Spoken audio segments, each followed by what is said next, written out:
jornada publica Santiago Nieto, el director de la Unidad de Inteligencia Financiera, un muy interesante artículo que hay que platicarlo porque es un tema que hemos abordado en diferentes ocasiones en esta mesa de diálogo, César, querido Ramiro.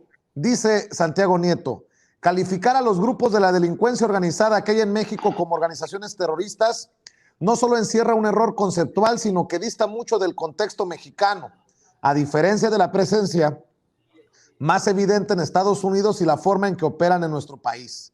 Si bien, como ha sido señalado por la Evaluación Nacional de Riesgos 2020, la principal amenaza para la nación en relación con el lavado de dinero es la delincuencia organizada, seguido por el nivel de recursos ilícitos generados por el país y la corrupción, tal como arroja dicho diagnóstico. Dentro del territorio nacional no se han suscitado casos de terrorismo, ni se ha detectado algún tipo de transacción que pudiera dar lugar a una investigación relacionada con este fenómeno delictivo.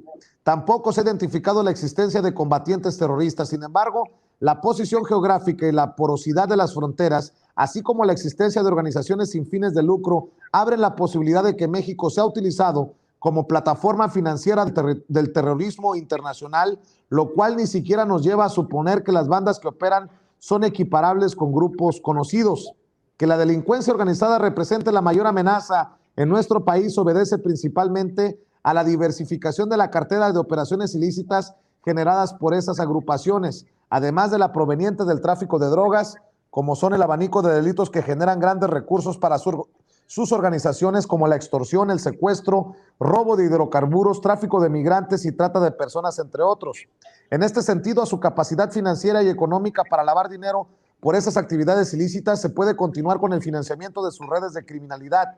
He aquí que el componente económico representa el mayor aliciente para este tipo de grupos delictivos y no necesariamente lo es para terroristas que, como su nombre lo indica, buscan provocar un estado de terror en la población o en un grupo de personas en particular para propósitos más políticos, ideológicos, raciales, étnicos, religiosos o de cualquier otra naturaleza a los que se puede invocar para justificar sus actos.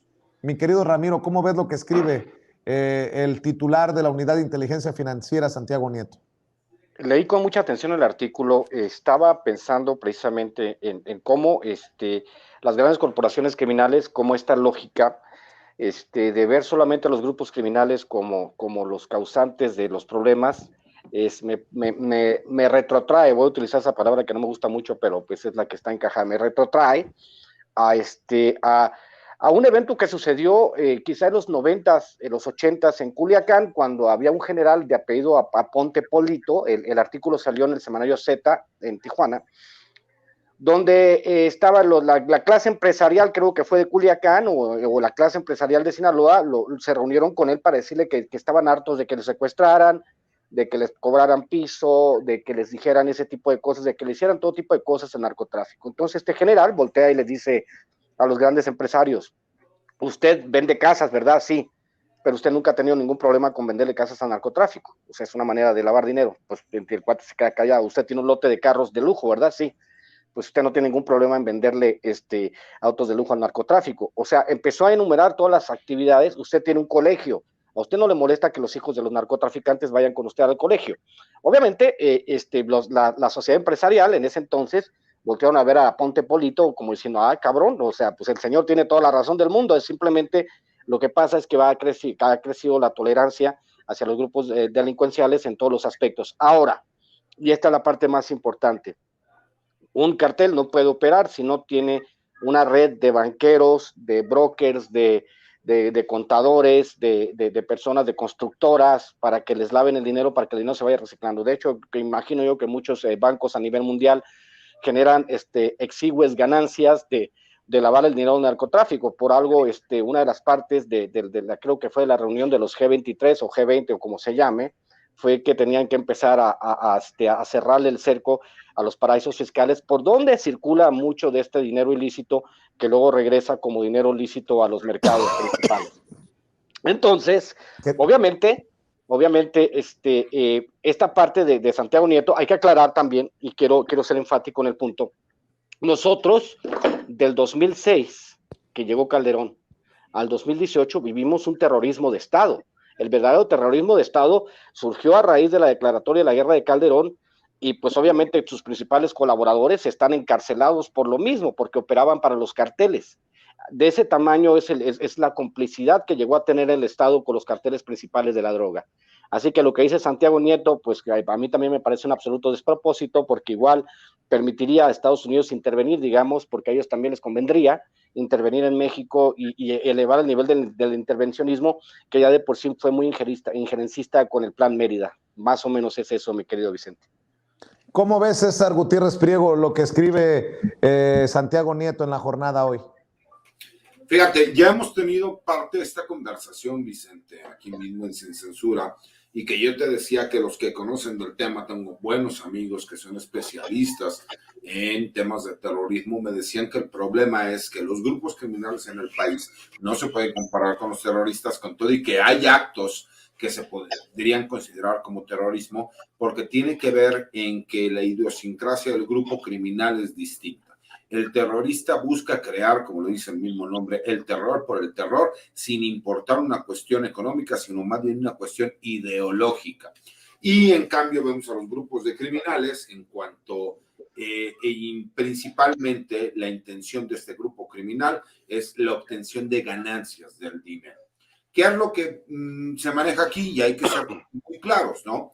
El que los grupos criminales se pudieran manejar como grupos de terroristas tendría que ver en cuanto a lo que ellos estarían buscando para estabilizar a un gobierno y no tener única y exclusivamente ganancias de cuestiones económicas o de control territorial. Y esto también tiene que ver con la cuestión internacional de cómo se manejaría y que daría pie a que gobiernos extranjeros como los Estados Unidos trataran de tener intervención en el país.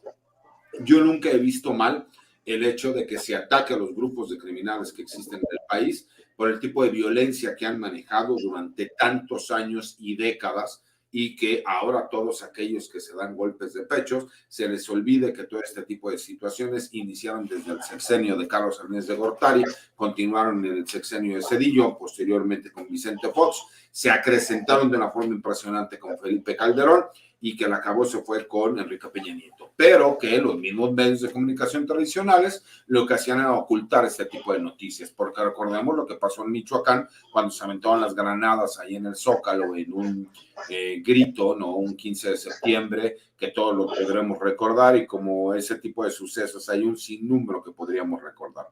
Pero lo importante aquí creo que es muy claro el maestro Nieto al explicar cómo sí existe una diferencia entre lo que se maneja de un grupo criminal, lo que se maneja la doctrina y la práctica, a lo que en realidad es un grupo criminal que no tiene que ver con el terrorismo. ¿Por qué? Porque el terrorismo tiene que ver más con una idea de desestabilización de un gobierno como tal, y los grupos criminales lo que les interesa es generar caos para tener mayores ganancias.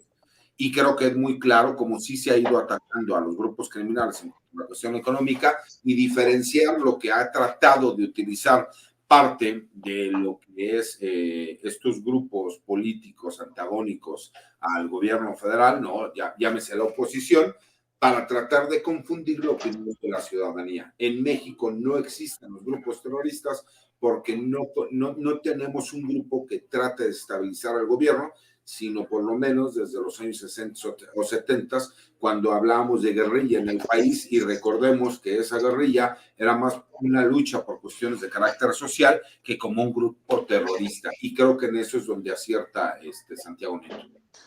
Muchachos, me acaba de enviar esta información don Mario Toledo, nuestro jefe de información.